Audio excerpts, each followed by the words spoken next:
Sayyid Ahmad Khan was born in 1817 in British-ruled India. He was born into an influential Muslim family who had historically worked as judges in the Mughal court. Sayyid Ahmad Khan was a journalist, translator, and reformer who was fluent in the Urdu, Persian, Arabic, and English languages. Sayyid Ahmed used his pen and his voice to fight against the oppression of the British Empire, and he witnessed the injustice and the brutality of the British with his own eyes during the 1857 Indian Rebellion. After the British crushed the armed Indian revolt, many of the family members of Sayyid Ahmad Khan were executed by the British for taking part in the rebellion. After witnessing these events, Sayyid Ahmad Khan wrote the book entitled Asbab-e-Baghawat-e-Hind, meaning Causes of the Indian Revolt. In this book, Sayyid Ahmad openly criticized the British policies in India that led to the rebellion. After the Indian Rebellion of 1857, the British inflicted harsh punishments on the Indian Muslims, as they were the ones who instigated the revolt. As a result, the Muslims became marginalized in Indian society, and the government and civil service positions were filled by Hindus.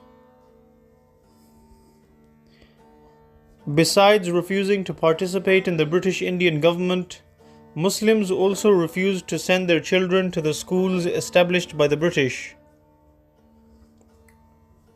After 1857, Indian Muslims became even more conservative as they felt that adopting Western education would be a sign of psychological defeat and further humiliation.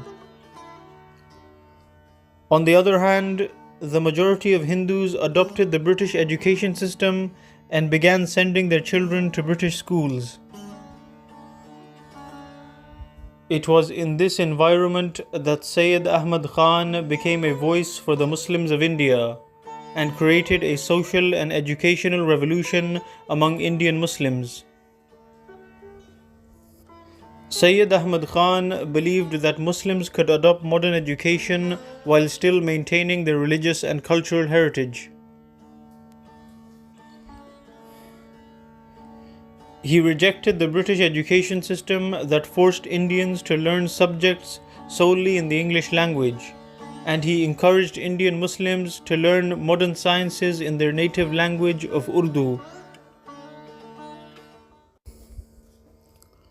Sayyid Ahmad Khan began opening schools for Muslim children in North Indian towns such as Moradabad and Ghazipur, and he began translating English books on modern science and philosophy from English to Urdu. These books became part of the curriculum of the new schools established by Sayyid Ahmad Khan. However, Sayyid Ahmad wanted his schools to be authentic, and besides Western education, he included Islamic studies and Islamic history as a part of the curriculum. In order to fill Indian Muslims with pride of their history, Sayyid Ahmad also published many books about Mughal rulers such as Akbar and Jahangir. Sayyid Ahmad Khan also translated many classical Arabic books into the Urdu language, including many books written by Al-Ghazali. Besides establishing schools, Sayyid Ahmad Khan also started an Urdu language magazine known as Tahzeeb al-Akhlaq, in which he published articles calling for social and political reforms.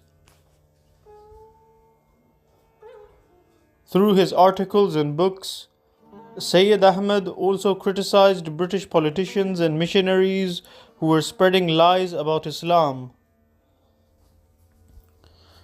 On one occasion, the British judge known as George Barnes Peacock misinterpreted the biography of the Prophet Muhammad. In response, Sayyid Ahmed wrote the book entitled A Series of Essays on the Life of the Prophet, in which he criticizes George Barnes for spreading misinformation and presented him with a clear picture of the life of the Prophet Muhammad. Because of British propaganda against Muslims and British attempts to brainwash Indians, Sayyid Ahmed believed that Indian Muslims should take education into their own hands. Therefore, in 1875, Sayyid Ahmed Khan established his own university known as the Aligarh Muslim University. This massive project was achieved with the help of wealthy Muslim donors such as Mir Usman Ali Khan of Hyderabad. The Aligarh Muslim University produced a highly educated class of Muslims that would go on to play a huge role in the Indian independence movement against the British. Sayyid Ahmed Khan once stated, "There are many wise men and bright minds among us, but their talents are hidden. These talents and abilities can be manifested through a good education." The Aligarh Muslim University produced many highly influential figures such as Zakir Hussain, who went on to become the third President of India, and Liaqat Ali Khan, who later became the first Prime Minister of the state of Pakistan.